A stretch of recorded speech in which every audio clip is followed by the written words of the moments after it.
हफ्ते से महाकुंभ की शुरुआत हो रही है, काफ़ी सारे वीडियोस भी देखने मिल रहे हैं वहाँ के प्रिपरेशंस के। तो बताइए इसका क्या महत्वपूर्ण है और क्या इम्पोर्टेंस है और क्या डिटेल्स है आपके पास? बिल्कुल। और अंश, अपने आप में अगर महाकुंभ की बात की जाए तो बड़ा ही आध्यात्मिक और एक अलग तरह का कह सकते हैं ना कि भारत में जो कल्चरल कनेक्शन था उसकी एक बहुत अहम अधूरी है महाकुंभ की बात की जाए। एक दौर था जब इतनी कनेक्टिविटी नहीं थी, एक दौर था जब इतना लोगों तक कोई संदेश पहुंचाना आसान नहीं होता था। उस दौर में भी जब महाकुंभ होता था तो कैलेंडर होते थे, वो 1 रुपए 1.5 रुपए के कैलेंडर होते थे। उन कैलेंडर से लोगों को पता चलता था कि महाकुंभ या कुंभ कब लगने वाला है। तो ये सारी चीजें हैं, लेकिन सोमवार से यानी 13 तारीख से महाकुंभ की शुरुआत हो जाएगी। और सबसे अहम बात है कि जो देवताओं और असुरों के बीच समुद्र मंथन से अमृत निकला था, जो अमृत कुंभ से अमृत निकला था, उसकी 4 बूंदें 4 पवित्र जगहों पर पड़ी और उनमें हरिद्वार, नासिक, उज्जैन और प्रयागराज। प्रयागराज में हर 12 साल में महाकुंभ होता है, 6 साल में अर्ध कुंभ का आयोजन होता है।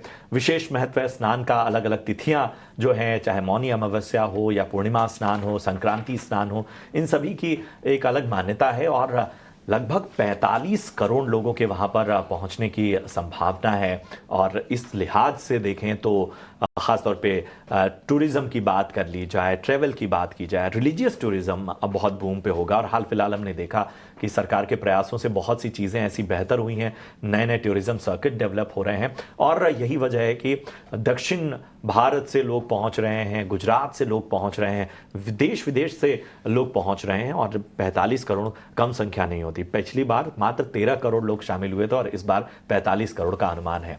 और शरद, ये तो तमाम बातें हो गई महत्व की। हमें बताइए कि कारोबारी लिहाज से कितना अहम है ये?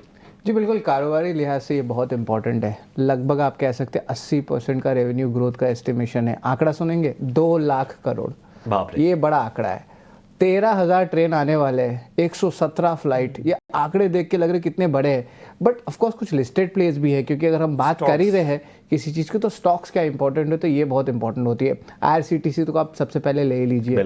ट्रैवल के बुकिंग ऐप्स जो होते हैं, जैसे कि आपकी मेक माई ट्रिप हुआ, थॉमस कुक हुआ, यहाँ पे जो है बुकिंग्स भी अच्छी दिख रही है। कुछ होटल्स है जो अपने टेंट्स लगा रहे हैं। IHCL का भी एक होटल है, बड़े बड़े प्लेयर्स आ रहे हैं जो अपने टेंट्स लगा रहे हैं। उनकी रेट्स भी बढ़ी है, 1500 रुपये से 35,000 तक जा रही है। तो लग्जरी सेगमेंट भी आ रहा है, मिडिल क्लास सेगमेंट है, और जो मास सेगमेंट है, सब जगह जो है इंटरेस्ट बना हुआ है। ऑफ कोर्स फ्लाइट्स की भी बात कर ले, इंटरग्लोब एविएशन, स्पाइसजेट, इन पे भी नज़र रखिएगा।